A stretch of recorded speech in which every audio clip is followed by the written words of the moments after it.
Hi, Dr. Tatiana Stray here, and I want to talk a little bit about how trust forms and what the insights we can get from that. Earlier on in another video, I talked about the components of trust and the trust formula in terms of how we talk about it in the research. So you can go visit that to learn a little bit about the different components and how you might think about your personal behaviors and what you need to improve on. Um, but another component to really think about is how it forms and what are the things that you can personally do to enhance or improve relationships, if you notice that it's not going the way you want. First of all, trust takes a while to build. So when you meet someone and you have a feeling of trusting them, you're not actually trusting them. You are just willing to take a risk with them. That is often what we speak about when we first meet someone. Actual trust, where you know the person's going to act in your best interest, is proven with time. And it takes a while to build, in part because it's only proven in risky situations where the person could take advantage of you and didn't. And those situations don't come often.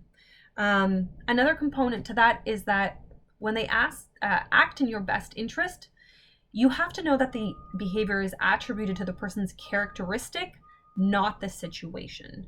That distinction is very important. So if someone does something and you're like, oh, but they're furthering their own career, that's not going to create trust. It might be a little question mark for you and something to be mindful of, but true trust is where the person had your back. That's trust. That takes a while to build. A kind of caveat here is that people often have this bias called the attribution bias, which is that when something doesn't go according to plan, or maybe they don't act perfectly as they should in that situation, for themselves, they know all the contextual situations that happened.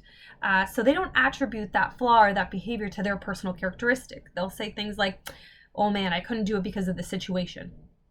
But when someone else does it, because people don't have access to all the contextual factors that went along with what was, happening with the situation, and in the absence of situation, they're likely to put a bit of a negative bias, in part because evolutionary negative biases are what kept us safe in ambiguous situations.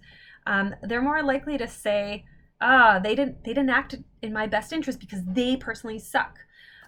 So that negativity bias in the brain means that when there are risky situations, you have to be very clear with people and fill in the gaps for them to show that, yes, you were in fact trusting and you were acting in their best interest, instead of letting them fill in the gap for you.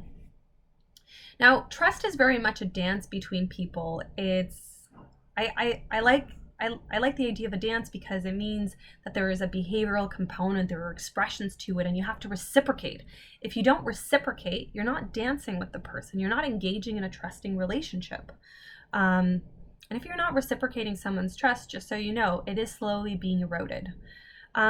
Trust, it's generally best to make sure that you are acting in a way that is trusting right off the bat. Why?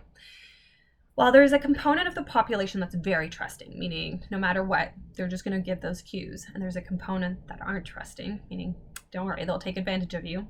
A huge slice of the population is more of a wait and see, right?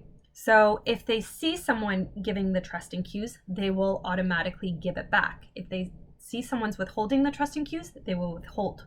The problem is that sometimes when we're uncomfortable or we're in a bit of an ambiguous situation, we might withhold those trusting cues, not because of the person or because we're untrusting, it's just that we don't feel comfortable. And if we meet someone who's reciprocating, they will withhold theirs and you will not begin the dance of trust. And it might be a little bit harder, in part because those cues were just missed.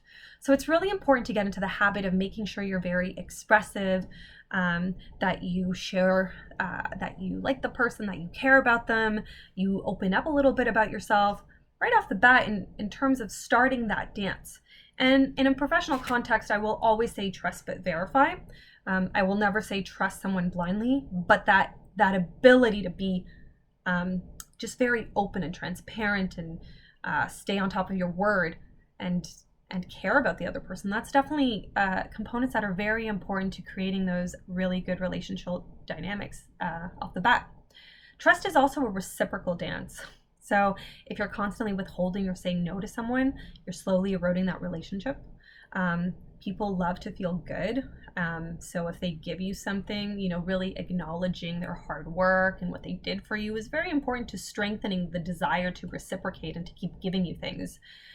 Trust is also generous. So sometimes when people are having a hard day, instead of just blaming them, being there for them, giving them the benefit of the doubt. And in the realm of trust, it's also important to know when to stop the dance. So if someone isn't reciprocating, or if someone is proving themselves to not necessarily be the most reliable person, it's not necessarily advisable for you career-wise to keep doing that dance with them. You're going to get in situations where they will take advantage of you. So knowing when to stop is equally important as making sure that you're providing those cues for other people. So this is just some aspects of trust and development to think about as you continue in your journey.